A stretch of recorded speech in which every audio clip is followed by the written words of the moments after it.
Hi guys, happy High Five Friday. Do not even think about giving anyone a high five.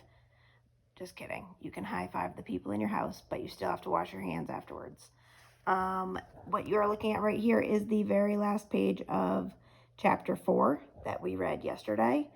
And definitely one of the conflicts that we're keeping an eye on, which is between Noah and Abby's mom and dad. So today I am on my couch. There's Lucy. She is kind of a staple. Where I am, she is. I'm going to go ahead and read chapter 5 to you, and you can stare at this beautiful quilt that my sister made me. She's much more talented than I am. All right, chapter 5. Everybody was quiet at breakfast the next morning. Mom said she was taking Abby shopping. I told her I was going fishing again, which was a possibility. First, though, I had to have another talk with my father. I wanted him to know that Mom had mentioned the D word. Surely that would shake him up enough to come home. As soon as Mom and Abby left, I got on my bike and headed up the highway toward the jail. I wasn't sure they'd let me in without Mom calling to arrange it. So I brought along a letter that had arrived from my father at the house. It was from the U.S. State Department, and the seal on the envelope made it look very important. I already knew what the letter said because my mother had opened it. The government was telling us, for about the 15th time, that the body of Robert Lee Underwood, my grandpa Bobby, was still down in Columbia. They couldn't bring him home because there was a problem with the paperwork, and the police in the village were not responding to inquiries from the United States Embassy. The news wasn't going to cheer up Dad, but at least it gave me an excuse to see him again. When I showed the envelope to the deputy at the desk, he didn't seem very impressed. He peeked inside to make sure that it was only a letter, and he said he'd give it to my father later. Can't I give it to him myself? I asked. No, he's busy this morning, the deputy said. Busy, I thought. Doing what? Pretending to play chess? Is he all right? I asked. The deputy chuckled. Yeah, he's fine. There's a TV crew that drove down from Miami to see him. TV?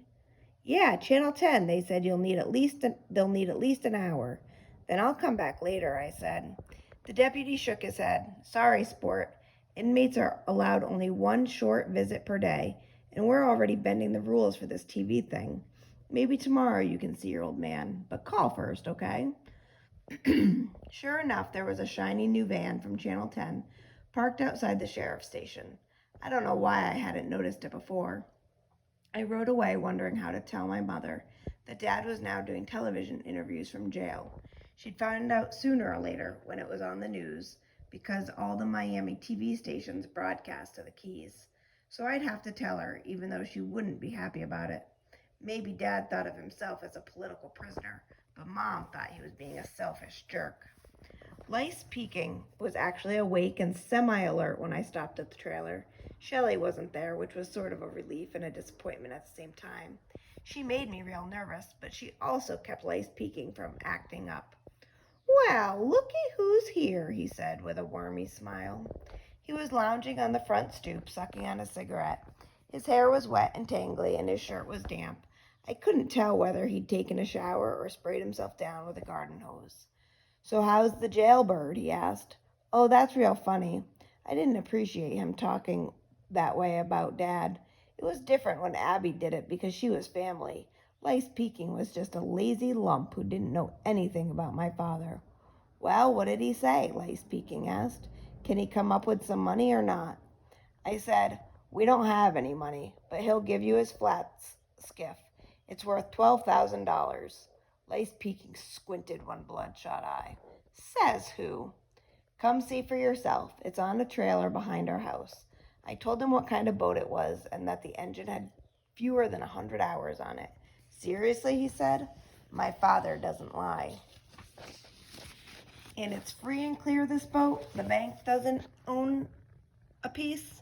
Dad paid off the loan last year, I said. Lice Peking scratched his chin, which was raw and peeling.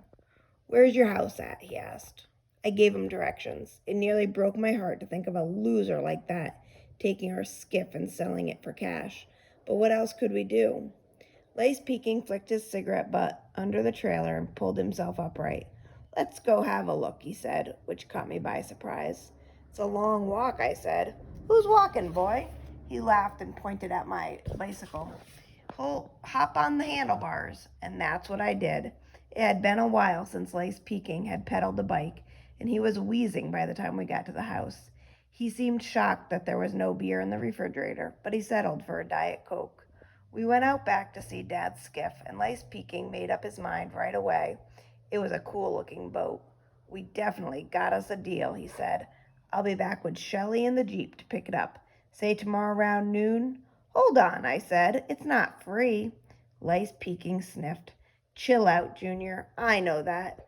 My dad wants you to sign a statement telling what you saw when you worked on the Coral Queen. You know, about Mr. Muleman making them empty the dirty holding tank into the water. Sure, no sweat, Lace Peking said. And anything else illegal you know about. Like if they're dumping garbage or oil, too. You need to write it all down. You bet. He was walking back and forth, admiring the skiff from a different angle. Now, the trailer's included, right? Yes, sir, I said. Could you please bring the statement when you come get the boat? Lace Peking made a face and looked down at me. You want it tomorrow? Seriously? Yes, sir. And Dad says it's got to be signed and witnessed, I told him. That's the deal. Geez, you're quite the young har, ain't ya? No, sir, I said. My father's in jail and I want to help him out, that's all. On the way back to the trailer court, we passed Jasper Muleman Jr. and Bull pushing a wheelbarrow down the bike path. It was obviously a strain, and as we rode past, I saw why. Balanced upside down in the wheelbarrow was the mud-splattered outboard motor from the John boat that had sunk in Snake Creek. The engine's propeller was dented and caked with greenish crud. Jasper Jr. called out something nasty as we rode by, but I was surprised when Lace Peking braked the bicycle and spun around. I told him to forget about it, just keep going. But he was mad. He pedaled straight up to Jasper Jr. and Bull blocking their path. What was that you just said, boy? Lace Peking demanded. I wasn't talking to you, Jasper Jr. mumbled. He was talking to me, honest, I said to Lace Peking. I didn't want any trouble right there on the main highway, where everybody could see us. But Lace Peking didn't let up.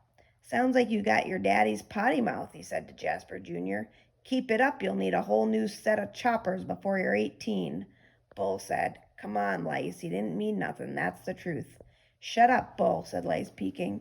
You wouldn't know the truth if it stung you on the butt. Now, Jasper, how about you apologize to me and my friend? I could have gone my whole entire life without Lace Peking calling me his friend. On the inside, I was cringing. Jasper Jr. shot me a vicious glare. Then he turned sulky and looked down at his feet. I'm waiting, boy, said Lace Peking. I'll apologize to you, Jasper Jr. said finally, but not to him. He jerked his grimy chin toward me. Bull blurted, Underwood's old man sunk Jasper's Poppy's boat. Like I care, Lace Peking said. He placed one boot on the rim of the wheelbarrow and gave a push. It turned over sideways, toppling the outboard motor with a crunch onto the hard asphalt.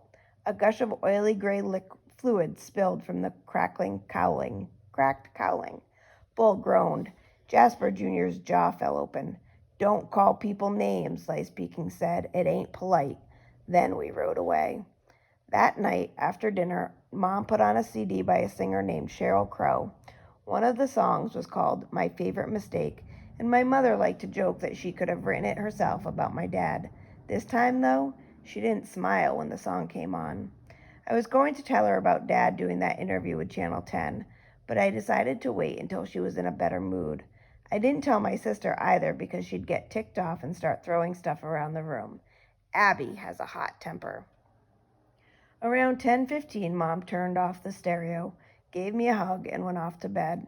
I was pretty tired, but I stayed up reading a skateboard magazine and kept one eye on the clock. At exactly midnight, I crept down the hall and tapped on Abby's door. She was wide awake and ready to go. We snuck out through the kitchen and got our bicycles from the garage. It didn't take long to reach the marina. The Coral Queen had just closed and the passengers were filing off, laughing and talking loudly. Abby and I hid nearby on one of the deep-sea charter boats. We crouched low in the stern so that nobody could see us. A yellow crescent moon peeked out from behind the clouds, and the mosquitoes weren't too bad. We just sat there, not saying a word, looking up at the sky and waiting for the docks to quiet down. But by the time all the gamblers were gone, we could hear the jacks in Tarpon crashing schools of minnows in the basin. When I peered over the gunwale, I spotted Dusty Muleman's big black Escalade parked under one of the lampposts near the Coral Queen. The sound of men's voices carried across the still water, and I could see figures moving around on the casino boat. My sister got on her knees beside me. "How long you want to wait here?" she asked anxiously. "Mom's gonna freak if she wakes up and we're gone." I checked my watch. 10 after 1. "We'll give it to 1:30, I said. "Then we'll go home." The way Dad had explained it, big boats like the Coral Queen are supposed to pump their toilet waste from onboard holding tanks into a sealed vat on shore. Later, a sewage truck collects the stuff and hauls it to a treatment plant. Dad believed that Dusty Muleman's boat was flushing hundreds of gallons of poop directly into the basin, which is not only gross, as Abby would say, but also a big-time crime. All we had to do was catch him in the act and call the Coast Guard to come arrest him. Then everybody in town would know that my father wasn't some kind of loony troublemaker, that he was just a guy who cared about the kids and the beaches and the things that lived in the sea. And when the truth about Dusty came out and everyone saw that Dad was right, Mom would feel better about staying married to him. Maybe we were kidding ourselves, but that's how Abby and I had it figured. So we both got excited when we noticed the workers dragging a long, thick hose toward the stern of the Coral Queen. We were sure, 1000% certain, that they'd open the valve and drop the end of that hose into the water. But they didn't. They snaked it over to the dock and connected it to something that resembled a giant rust-freckled egg. "Hey," whispered Abby, "that looks like a sewer tank." "Yeah, it does." There was a knot in my stomach. I couldn't believe what we were seeing. "What if Dad made a mistake?" she asked gloomily. "What if Dusty's totally legal? What if the pollution is coming from somewhere else?" I had no answer. It had never occurred to me that my father might have blamed the wrong person. "What do we do now?" Abby said. "I really don't know." "Noah?" "Abby," I said, "I don't know." "Noah!" From the hitch in her voice, I sensed something was wrong. I turned and saw, in the pale glow of the marina lights, a thick, greasy arm around my little sister's neck. How's that for a cliffhanger? So that is the end of chapter 5. Check my emails today, of course. But when we get through chapter 5, just like a school week, you're done for the week, which will give you Saturday and Sunday without reading and or plenty of time to catch up if you got a couple chapters behind, especially if you didn't have a chance to start with everything right on Monday and Tuesday. I'll talk to you all soon. Bye.